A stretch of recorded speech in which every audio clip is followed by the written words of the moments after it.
tentu hal itu menjadi sorotan penting dan menjadi catatan penting untuk bagaimana perlu ada upaya-upaya untuk bisa menetralisir terhadap tendensi sentimen itu, sehingga ada opini-opini yang berimbang dan mungkin bisa dikatakan ya semacam kayak ada pembiasan isu supaya isu-isu tadi framing terhadap dinasti politik dan sebagainya itu segera tertutup, misalkan apakah dengan isu-isu berkaitan dengan gagasan, dengan program dan sebagainya.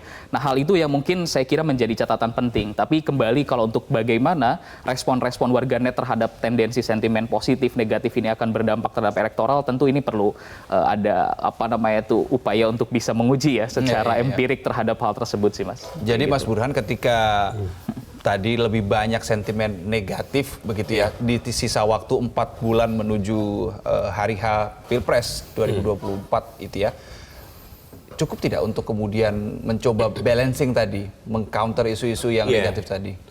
Begini ya, ada banyak yang percaya bahwa isu semacam ini akan cepat hilang berganti dengan isu baru. Tetapi keyakinan semacam ini juga perlu di-challenge karena ada satu faktor yang mereka lupakan dalam menganalisis peristiwa ini, yaitu electoral cycle. Jadi ada pemilu, ada kalender pemilu yang membuat isu ini itu akan terus hidup karena ada pihak-pihak lawan yang punya kepentingan untuk menghidupkan isu ini. Jadi kalau kemudian ada tim yang mengatakan Prabowo Gibran isu dinasti politiknya akan cepat berlalu, saya nggak percaya itu. Ingat kasus Ahok. Ahok itu mengeluarkan statement berkaitan dengan pidato Al-Maidah 51 itu bulan September. Tetapi kemarahannya ditunda sampai 4 November plus 212. Kalau orang marah itu kan harusnya di saat Ahok menyatakan saat itu juga. Ya. Tapi kenapa isunya bergulir terus sampai pilkada putaran pertama, putaran kedua, dan akhirnya Ahok kalah? Karena faktor itu. Ada faktor di mana kalau istilah ilmu politik namanya political entrepreneurs, itu punya kepentingan untuk mengelola isu ini. Dan saya yakin isu ini akan terus-menerus hidup. Jadi perlu disiapkan counter narasinya, entah itu prestasi atau hal lain, untuk kira-kira menghadapi situasi di mana apa yang disebut sebagai krisis tadi itu bisa dinetralisir. Nah, sejauh ini saya melihat belum ada satu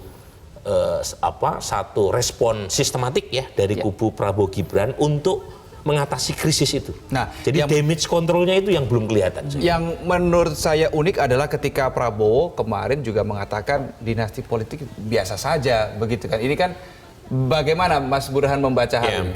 Jadi ada dua yang menurut saya penting untuk kita analisis. Satu, ada semacam upaya dari pihak Pak Prabowo Gibran untuk menetralisir itu dengan cara melakukan normalisasi politik dinasti.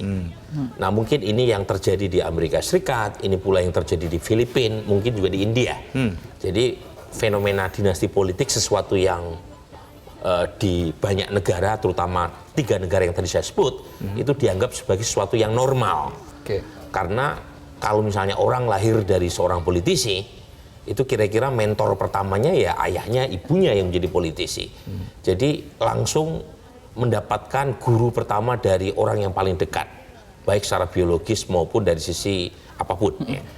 Nah, mungkin normalisasi politik dinasti ini, Reno, itu mungkin bisa bekerja di suatu negara yang menganggap politik dinasti sebagai sesuatu hal yang wajar. Nah, di Indonesia itu enggak bisa dimaklumi itu ya. Jadi di Indonesia itu lebih banyak yang menilai dinasti politik dari sisi negatif. Tetapi masalahnya tidak serta-merta sikap politik mereka yang negatif terhadap politik dinasti itu diwujudkan di sisi elektoral. Buktinya banyak sekali calon kepala daerah yang menang meskipun mereka berasal dari dinasti politik, bukan hanya dinasti politik yang netral, tapi yang predatorik. Di Banten itu banyak sekali itu kan. Jadi predatorik, serem. Tetapi tetap menang. Tetap menang. Nah, ini artinya sikap negatif terhadap dinasti politik itu baru berhenti pada level attitudes, belum pada tingkat sikap behavior. Ya. Nah, ini tentu buat mereka yang anti terhadap dinasti politik hanya sekedar melakukan proses denominasi, demonisasi ya. Demon itu artinya pensetanan atau demonisasi politik dinasti, mungkin ya hanya berhenti pada level percakapan di medsos kalau ternyata tidak diikuti oleh bukti-bukti empirik bahwa dinasti politik itu predatorik. Entah itu merugikan kepentingan publik, entah itu menunjukkan satu privilege tertentu buat mereka yang punya darah biru. Tapi kalau hanya sekedar menyalahkan tapi tanpa ada bukti-bukti konkret, nah tentu hanya berhenti pada level demonisasi dan tidak punya efek secara elektoral. Nah, dua ini saya kira akan terus terjadi, berlanjut sampai pemilu nanti. Ada satu pihak yang melakukan proses normalisasi sekaligus memberikan bukti bahwa dinasti politik itu tidak negatif. Mungkin itu yang akan dilakukan oleh Pak Prabowo Gibran. Ya, itu pula yang disampaikan oleh Pak Jokowi dengan mengatakan kan dipilih oleh rakyat kan gitu. Satu lagi ada yang melakukan proses tadi demonisasi politik dinasti, dan dua-duanya bertarung, tinggal publik yang menilai apakah satu kubu, satu argumen dibantah oleh argumen lain yang lebih kuat mana. Oke, baik. Kalau saya baca hasil dari Cakra Data ini memang untuk sentimen negatif paling tinggi 31% adalah terkait dengan dinasti politik ya. Betul sekali. Tapi item-item lainnya atau variabel-variabel lainnya seperti apa? Selain dinasti politik, sentimen negatif itu muncul karena apa? Selain hal terkait dengan dinasti politik, sebetulnya banyak juga yang warganet merespon terhadap pasangan Prabowo Gibran ini sebagai bahwa Prabowo ini dinilai blunder lagi nih dalam memilih cawapres, Mas Burhan. Dalam temuan kita juga bahwa banyak respon warganet yang melihat bahwa historical jejak Prabowo dalam mengikuti sebagai peserta pemilu ya ataupun pilpres di 3 periode terakhir ini memang dirasa bahwa dengan memilihnya Gibran saat ini justru bagian dari upaya untuk blunder kembali yang keempat kalinya. Nah, itu respon-respon negatifnya. Sama yang paling menjadi penting selain dinasti dan juga tadi adanya penilaian dari warganet terhadap sikap blunder yang dialami oleh Prabowo dalam memilih cawapres juga adalah tentang sorotan terhadap Presiden Jokowi yang dinilai cawe-cawenya itu memang sudah betul-betul go public gitu loh, dengan memasangkan dan memaksakan sosok Gibran ini yang mungkin bisa dikatakan dapat dilihat ya sosok Gibran ini tidak akan bisa lepas dari representatif ayahnya yakni Joko Widodo seperti itu. Nah, inilah sorotan-sorotan negatif ini jadi masih berkaitan dengan turunan terhadap dinasti politik yang berkaitan dengan dugaan cawe-cawenya Jokowi ini sebagai kingmaker, itu menjadi sorotan yang paling dominan sih Mas Reno. Memang gini, ada 2 tesis ya yang lagi-lagi perlu diuji dan pembuktiannya memang nanti 14 Februari. Satu, Gibran sebagai aset elektoral. Yang kedua, Gibran sebagai electoral liability.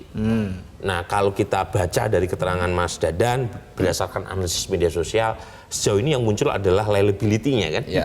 Tetapi kita harus lebih sabar untuk melihat apakah faktor aset elektoral itu terkonfirmasi atau tidak. Nah, aset elektoral itu bisa diperinci melalui beberapa argumen. Kita harus uji nanti ya. Satu, Gibran adalah putra Presiden Jokowi dengan approval rating yang cukup tinggi. Dan basis Pak Jokowi terutama di Jawa Tengah, 77% warga Jawa Tengah di 2019 memilih Pak Jokowi.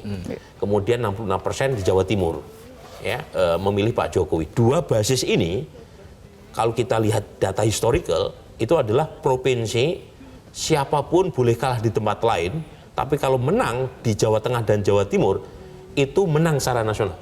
Nah, Pak Jokowi kalah di Jawa Barat 2 kali, tetapi menang di 2 provinsi ini menang secara nasional.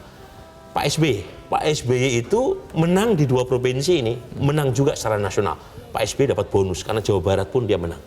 Tapi poin saya, tidak ada capres yang bisa menang tanpa memenangkan Jawa Tengah dan Jawa Timur. Jadi argumen Gibran sebagai aset elektoral itu terkonfirmasi kalau dia bisa membawa basis bapaknya untuk memilih Pak Prabowo. Karena Pak Prabowo kalah telak di 2 provinsi ini. Cuma ada satu PR. Pak Jokowi bukan Gibran. Dan Gibran bukan Jokowi. Nah, apakah karisma Pak Jokowi bisa diturunkan ke Gibran? Nanti kita uji ya di kemudian hari. Berarti pembuktian tanggal 14 Februari. 14 Cukup lama ya Mas ya untuk lama. nanti. Baik, kita akan sambung diskusi kita di paruh berikutnya. Pemirsa tetaplah bersama kami. Breaking News Metro TV masih akan terus berlanjut untuk Anda sesaat lagi.